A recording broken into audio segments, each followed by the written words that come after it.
Sasa nikwambie za ndani kabisa ambao tunazisikia sasa hivi ndani ya wekundu wa Msimbazi Simba.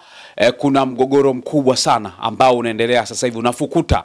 Sababu za kutokutaja taarifa mapema kuhusiana na mchezo wa dabi ya Kariakoo ni kwa sababu ya kile kitu ambacho kinaendelea ndani ya uongozi wa Simba. Msimamo wa Simba unasema kwamba kama mchezo haukuchezwa tarehe 15 Juni, hawatacheza mchezo wote wa dabi ya Kariakoo.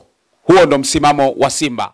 Hii ni Like Media, kama ambavyo nafahamu wakati wote tunapata nafasi ya kuzungumzia masuala mbalimbali ya kimichezo. Mimi naitwa Lugano Israel na kukaribisha sana uweze kufahamu mambo mengi sana ambayo ulikuwa huyafahamu. Bwana, zikiwa zimebakia dakika chache, masaa machache, kama ni dakika basi ni chache sana, kama ni masaa basi ni machache sana kuelekea katika mchezo wa dabi ya Kariakoo, Simba na Yanga unaochezwa pale katika dimba la Mkapa. Tutakuwa unakumbuka historia ya mchezo huo kugomewa utakuwa ni mara ya pili, lakini ikigomewa tarehe 25 utakuwa ni mara ya 3. Sasa nikwambie za ndani kabisa ambao tunazisikia sasa hivi ndani ya wekundu wa Msimbazi Simba.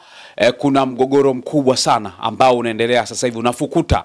Sababu za kutokutaja taarifa mapema kuhusiana na mchezo wa dabi ya Kariakoo ni kwa sababu ya kile kitu ambacho kinaendelea ndani ya uongozi wa Simba pamoja wanachama na wanachama waandamizi. Nikisema wanachama waandamizi nadhani utakuwa unanielewa vizuri. Sasa kuna jambo ambalo linaendelea pale.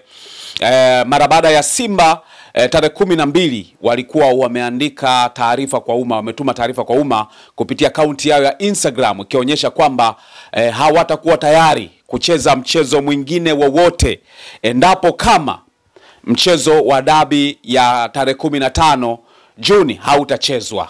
Na hapo ndipo ambapo kumeleta tafaruku kubwa sana ndani ya wekundu wa Msimbazi Simba. Sasa mara baada ya mchezo kutokuchezwa tarehe 13 kukawa na kikao ambacho kiliitishwa na mamlaka ya juu kabisa ya nchi na kuweza kuweka suluhu, kuweka mazungumzo kwa ajili ya mchezo huu kuchezwa na vitu kama hivyo. Mwisho wa siku wakakubaliana, lakini kwenye kikao hicho Simba uliakilishwa na mwenyekiti wao Murtaza Mangungu. Lakini kibaya sana ambacho kija kutokea mara baada ya maridhiano yale, kwa upande wa Simba hawakukubaliana kabisa na kile ambacho kiliamliwa kwamba mchezo utachezwa tarehe 25.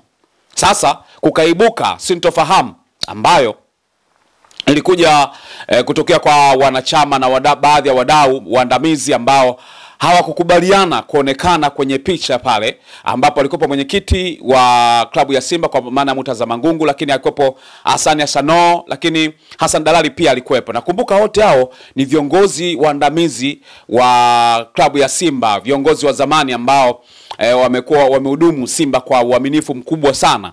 Lakini kuonekana kwenye maridhiano yale pale Ikulu Dodoma imeleta tafaruku ndani ya Simba, kitu ambacho kimepelekea Simba toka siku hiyo kwanza hakukupostiwa hata picha yenyewe. Lakini ukiachana na kuposti picha, lakini kitu ambacho kimetokea zaidi ni mkanganyiko wa dabi tunacheza hatuchezi. Kuna baadhi ya watu ambao walijitokeza kuonyesha kwamba wao wanapinga dabi kuchezwa, hasa kwa upande wa Simba, baadhi ya viongozi. Na kuna baadhi ya viongozi ambao walikuwa wanakubaliana kwenda kucheza dabi mara baada ya maridhiano yale ambayo mwenyekiti wa klabu alikuwa ameshiriki. Sasa wengi wao za ndani ambao unazisikia ni kwa upande wa mwekezaji ambao wao walikuwa na goma kwenda kucheza mchezo huu wa dabi, na kwa sababu moja wapo ni kwamba hawakushirikishwa kuwepo katika mkutano na ambao uliitishwa pale katika mamlaka ya juu kabisa ya nchi maana Ikulu. Lakini kwa upande wa wale wanachama wao wanasema mbungi kapigwe. Kwa hiyo kuna mvutano mkubwa ndani ya Simba, na ndio maana nakwambia barua ambayo iliandikwa tarehe 12 Juni ambayo ilikuwa ni taarifa kwa umma. Ile taarifa ndio ambayo kwa upande wa wawekezaji wanaisimamia kwamba hakuna mtu kupeleka timu uwanjani, ni lazima mamlaka ziheshimu kwamba na wajue kwamba Simba ni timu kubwa. Sasa nikukumbushe ile barua ambayo ilikuwa imeandikwa, kwa maana taarifa kwa umma ambayo iliandikwa na Simba na ikatumwa, ilikuwa imeandikwa hivi: taarifa kwa umma. Klabu ya Simba ina utaarifu umma, wanachama na wapenzi wake kuwa itaingia uwanjani siku ya Jumapili tarehe 15 Juni 2020. Taarifa kwa umma inasema Klabu ya Simba ina utaarifu umma, wanachama na wapenzi wake kuwa itaingia uwanjani siku ya Jumapili tarehe 15 Juni 2025 kushiriki mchezo namba 184 kama ulivyopangwa na bodi ya ligi kuu Tanzania bara. Mabadiliko yote ya kujaribu kuahirisha mchezo huo ni batili na kinyume na taratibu za uendeshaji wa mpira wa miguu. Simba wanaandika hivyo. Kwa msingi huo, klabu ya Simba haitashiriki mchezo wote wa namba 184 isipokuwa ule uliopangwa kuchezwa siku ya Jumapili tarehe 15 Juni 2025. Simba kauli hiyo ndio ambao walitoa tarehe 12, wakimalizia kwa kusema tunawaomba wanachama na wapenzi wa klabu yetu kujitokeza kwa wingi kuijaza Benjamin Mkapa siku hiyo muhimu ili kuiunga mkono timu yetu.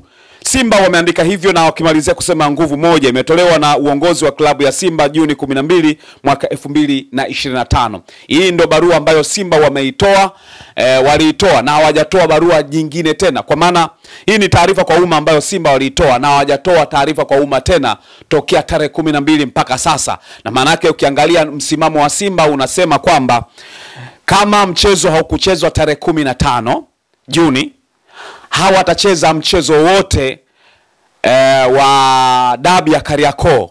Huo ndo msimamo wa Simba. Haitofautiana na msimamo ambao Yanga walikuwa wameutoa kipindi cha nyuma, lakini baadaye mara baada ya maridhiano Yanga wakabadilisha msimamo na mambo yakaendelea vizuri. Kikubwa zaidi nitaka nikwambie sasa ni muendelezo wa story ile ambayo tushawahi kuzungumza hapa kwamba Simba huenda wamedhamiria kuto kucheza mchezo, kwa maana ameweka mgomo baridi ambao wameweka mgomo baridi wa kimya kimya bila kutoa sauti. Licha kwamba kulikuwa na maridhiano na makubaliano ambayo serikali iliingilia kati na kufanya suluhisho kwa wanamichezo hawa kwenye timu hizi, lakini kwa upande wa Simba inaonekana mgogoro umekuwa mkubwa sana.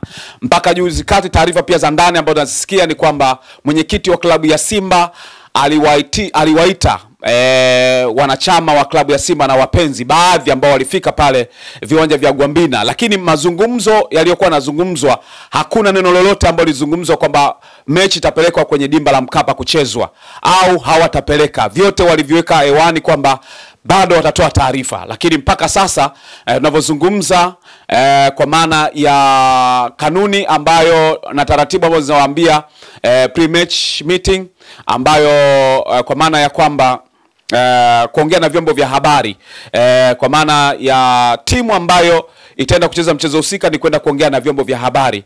Simba hawajatokeza katika mkutano na waandishi wa habari ambao bodi ya ligi unaosimamia kwa kiwango kikubwa kwa ajili ya kupromoti mchezo husika, lakini Simba hawajaweza kutokea. Imeleta tafaruku kubwa sana na mawazo mengi, pengine watu wange wanadhani mchezo hautaenda kuchezwa kwa sababu kama ni hatua za mwanzo Simba maonyesha kuzichukulia uzito kuelekea katika mchezo husika. Kwa hiyo kuna kila hatua ambazo pengine zinafanywa za Simba kucheza mchezo huo. Kwa hiyo kuna baadhi ya viashiria ambavyo nikwambie kama wewe mwenyewe ulikuwa unajiuliza kama mechi ipo au haipo. Hichi ni kimoja ya vile viashiria ambavyo vinaonyesha kwamba Simba hawatapeleka timu uwanjani. Kiashiria cha kwanza ni barua ya tarehe 12 Juni ambayo inasema hawatacheza mchezo wote kama mchezo wa tarehe 15 utaahirishwa. Lakini pia ukiangalia ukimya wa Simba kutokuzungumzia dabi ya Kariakoo, wakikwepa kwa namna yoyote ile, ni kiashiria kwamba Simba hawatataka kucheza mchezo huo. Kiashiria kingine ni namna ambavyo makocha na wachezaji walitakiwa kufika katika press conference dhidi ya waandishi wa habari kwa ajili kuelekea mchezo husika, lakini bado hawajafika. Hicho ni kiashiria kingine cha kuona kwamba huenda Simba wasipeleke timu uwanjani. Lakini ukiangalia kimapana zaidi utaanza kuona kwamba kuna namna ambavyo utaanza kujiuliza, hivi Simba inaweza kukubali kweli iende uwanjani bila kuwa na mashabiki na timu ikaingia uwanjani? Yani kikosi kikaingia uwanjani na mashabiki wa Yanga wakawa wengi uwanjani, na kweli Simba wakaingiza timu uwanjani na ikaenda kucheza wakijua mchezaji wa 12 hayupo uwanjani. Hivi inafikirisha au inakupa picha kwamba Simba inawezekana ikaingiza timu uwanjani? Hicho ni kiashiria kingine cha kuto kuambia mashabiki wa Simba kama mchezo upo na mwende uwanjani. Na kama nilivyokuambia, mwenyekiti wa klabu ya Simba Murtaza Mangungu za ndani inaonekana kabisa alionana na mashabiki wa klabu ya Simba ambao hakuambia kama mnatakiwa kwenda uwanjani.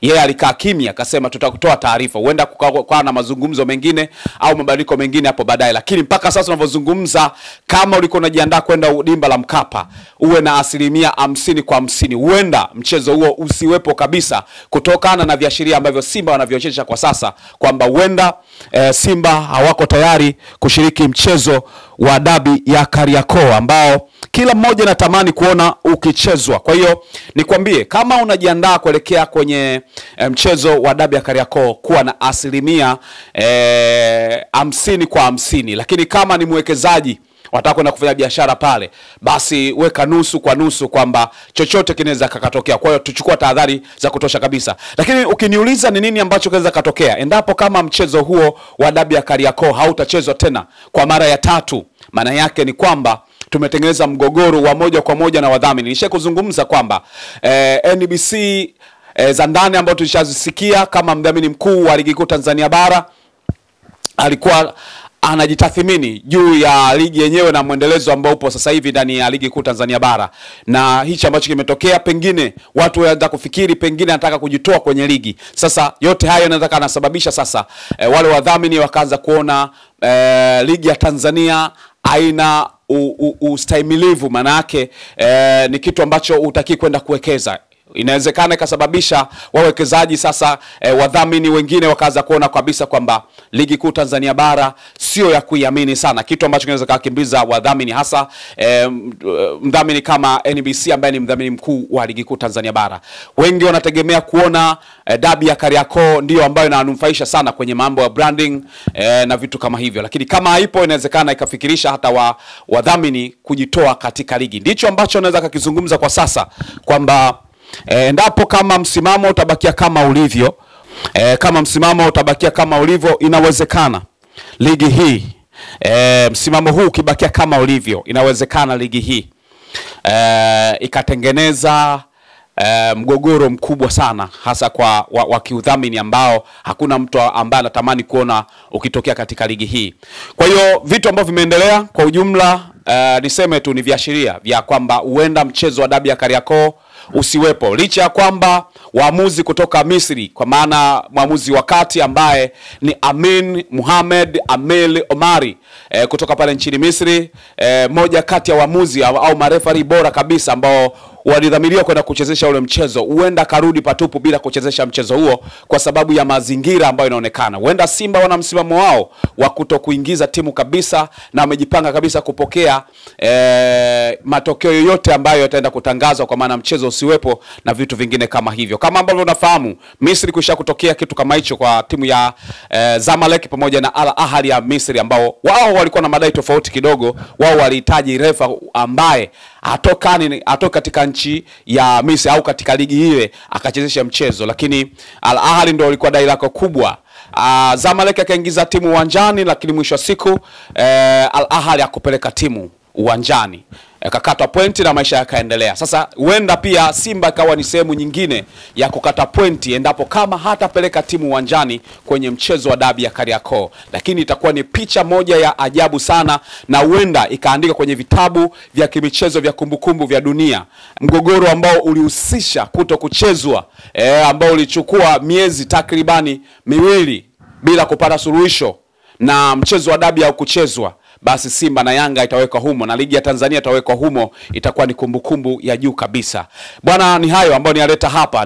Nikupe tahadhari tu, kama ulikuwa unajipanga hivyo, basi kuwa na 50-50. Wanasema ukiamini sana inawezekana kwa disappointed. So umeelewa? Kwa nadhani upunguza kuamini kama dabi ipo, chukua nusu ili uweze kuwa katika hali nzuri. Hata kiailishwa, hata kama haitakuwepo kabisa, basi ufahamu kwamba ulijipanga angalau nusu ya kufika pale uwanjani. Mimi naitwa Lugano Israel. Asante sana kwa ambao umechagua Like Media, ambayo umeendelea kwa nami mpaka sasa. Mpaka wakati mwingine tutaendelea kupiga story hapa ili tuweze kukupa taarifa zaidi. Chochote ambacho kitakuja kutokea, lakini ufahamu kwamba chochote pia kinaweza kutokea. Dabi si ukawepo au isiwepo. Mpaka wakati mwingine.